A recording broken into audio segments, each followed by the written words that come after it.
साथियों नमस्कार, मैं हरिश्चंद्र बर्णवाल एचबी शॉर्ट्स में आप सभी का स्वागत करता हूं। दोस्तों, खान सर उर्फ फैजल खान बहुत बड़ी मुसीबतों में फंस गए हैं। आप ये समझ लीजिए कि मुसीबतों का पहाड़ टूट पड़ा है।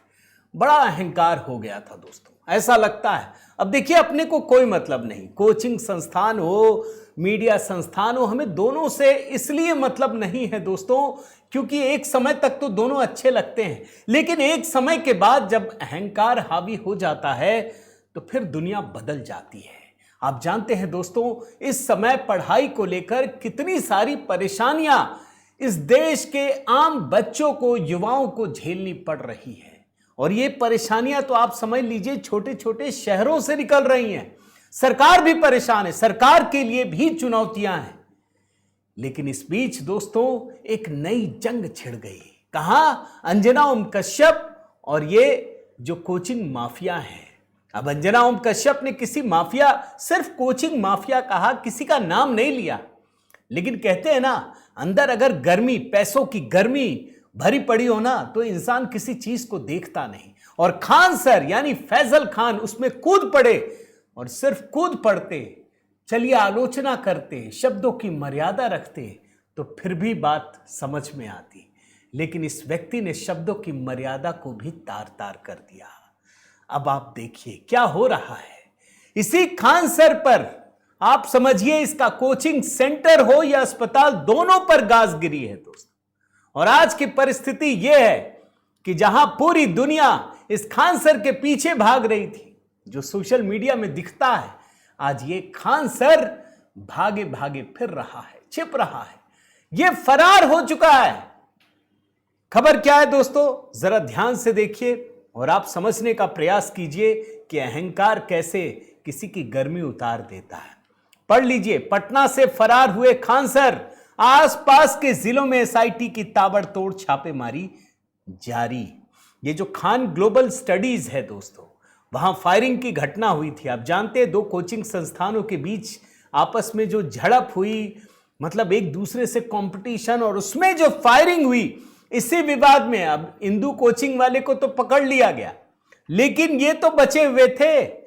अब जब सच्चाई खुली, सीसीटीवी सामने आया कि इन्हीं के गार्ड फायरिंग कर रहे थे और इसी फैजल खान के कहने पर कर रहे थे, तो पुलिस ने कहा आजा तू भी भाई। अब ये फरार हो गए, मिल नहीं रहे हैं।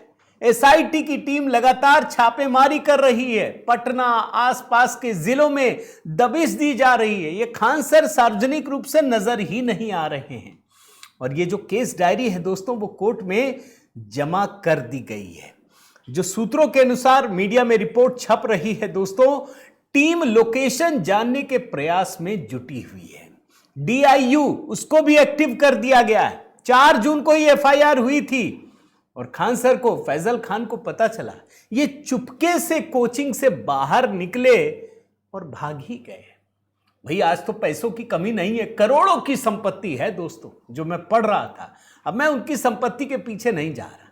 भाई हर आदमी मेहनत करके पहुंचता है, लेकिन मेहनत करने के बाद क्या वो उसको बरकरार रखता है या किसी गलत दिशा में चला जाता है, यह सबसे बड़ा सवाल है। आज इस खान सर के ऊपर हत्या का प्रयास, आर्म्स एक्ट के तहत कदम कुआं थाने में दोस्तों मामला दर्ज है।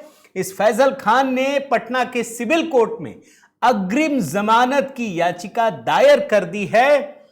अब देखिए कब सुनवाई होती है, कल होती है, आगे होती है, जब भी होगी, लेकिन इसकी खोजबीन तो शुरू हो गई है और कुछ ना कुछ तो मामला गड़बड़ है, वरना यह व्यक्ति जरूर पुलिस वालों के सामने होता दोस्तों, भाई पूछताछ में सहयोग करता। और सिर्फ इतनी सी बात नहीं है, मैं दो चीज और बड़ी बात बताता हूं। इधर खान सर पर तो छापेमारी चल रही है, गिरफ्तारी की कोशिश भी हो रही है, मिले तब ना। अब देखिए इसका गुरूर क्या है, 2 चीजें हैं, खान ग्लोबल स्टडीज और खान हेल्थ केयर अस्पताल। इस अस्पताल के बारे में भी कहा जा रहा था कि देखो भाई कितने गरीबों के लिए ये है वो है। हालांकि जब वीडियो देखता हूं तो लगता है यहां भी बड़ा गड़बड़ झाला है, जो वीडियो मैंने सोशल मीडिया पर देखा है दोस्तों। अब आप देखिए दोनों पर तलवार लटक रही है। मैं जरा खान हेल्थ केयर अस्पताल की बात करूं, यहां औचक निरीक्षण अग्निशमन विभाग ने किया दोस्तों। वहां देखा कि यहां पर सुरक्षा संबंधी कई खामियां हैं। अस्पताल को कहा 15 दिनों के भीतर यह सब ठीक कर लीजिए, वरना अस्पताल को सील करने की कार्रवाई कर दी जाएगी।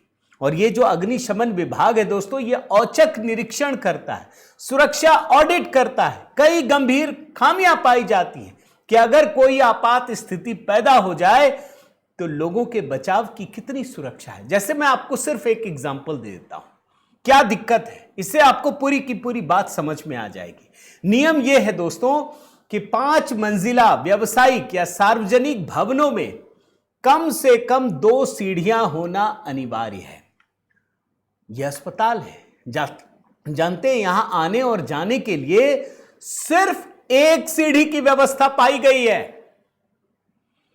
और आपको मैं बताऊं दोस्तों, सिर्फ खान सर का अस्पताल ही नहीं, बल्कि ग्लोबल स्टडीज जो ये कोचिंग सेंटर है, आप इस हेडलाइन को पढ़िए, क्या लिखा है, खान सर का कोचिंग और अस्पताल बिना फायर एनओसी के चल रहा।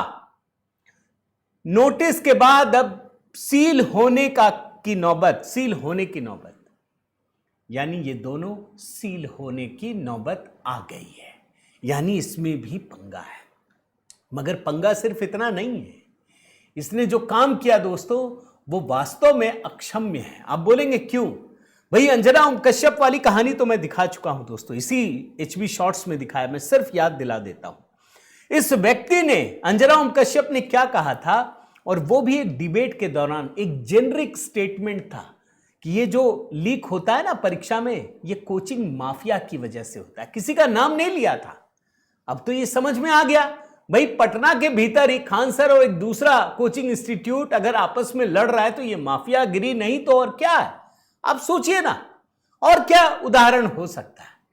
अब अंजना ओम कश्यप के खिलाफ इसने एक अभियान चलाया और उसने अपशब्दों का इस्तेमाल किया है कि चाट ने पता नहीं क्या क्या कहा, आप देख सकते हैं दोस्तों, मैं वो बोल भी नहीं सकता। अब अंजना ओम कश्यप ने टीवी टुडे के साथ दिल्ली हाई कोर्ट में मानहानि का केस किया है। इस याचिका में ये खान सर तो है ही, अभिनव सर, बबीता त्यागी और 5 लोग हैं कुल। इसके अलावा यूट्यूब, मेटा और एक्स सब को जोड़ा है कि आप अपनी सामग्री हटाइए और 2 करोड़ रुपए के हर जाने की मांग की गई है। इसमें अंजना ने जो आरोप लगाया है दोस्तों, मैं बताऊं, डिजिटल प्लेटफॉर्म पर चलाए गए वीडियो और पोस्ट में उन्हें बिकाऊ पत्रकार, चाटुकार जैसे अपमानजनक शब्द कहे गए। साथ ही उन पर फेक न्यूज की दुकान चलाने का भी आरोप लगाया है। अंजना का कहना है कि इन पोस्ट की वजह से उनके परिवार को पीड़न, अवांछित ध्यान और सुरक्षा की परेशानी झेलनी पड़ी। मैं सुन रहा था किसी एक यूट्यूबर ने तो दोस्तों अंजना की बेटी की निजी जानकारी भी सार्वजनिक कर दी। भाई ये लोग पत्रकार हैं, आप आलोचना करने का आपको हक है, ऐसा नहीं है, हक आप कर सकते हैं, लेकिन उसके परिवार के लोग तो सार्वजनिक जीवन में नहीं है ना, पत्रकार हैं, कुछ है, आप वो तो नहीं बता सकते। तो इसमें कहीं ना कहीं बहुत बड़ा मामला है दोस्तों। ये खान सर बहुत बड़ी मुसीबत में फंस गए हैं, ये बात तय है। अब आप ही सोचिए, ये सही है, गलत है, ये जांच हो रही है वो सही है, या बिहार सरकार को और बड़ी कार्रवाई करनी चाहिए इन लोगों पर। मैं आपके कमेंट की जरूर प्रतीक्षा करूंगा दोस्तों। आपसे निवेदन करता हूं, जरूर एक कमेंट कीजिएगा, लाइक कीजिए, शेयर कीजिए। अगर चैनल एचबी शॉर्ट्स आपने सब्सक्राइब नहीं किया है दोस्तों, जरूर कीजिएगा। कोशिश रहती है जो बड़ी खबरें छूट जाती हैं वो संक्षिप्त में आप तक पहुंचा सकूं। बेल आइकन दबा दीजिएगा। बहुत बहुत धन्यवाद। जय सिया राम।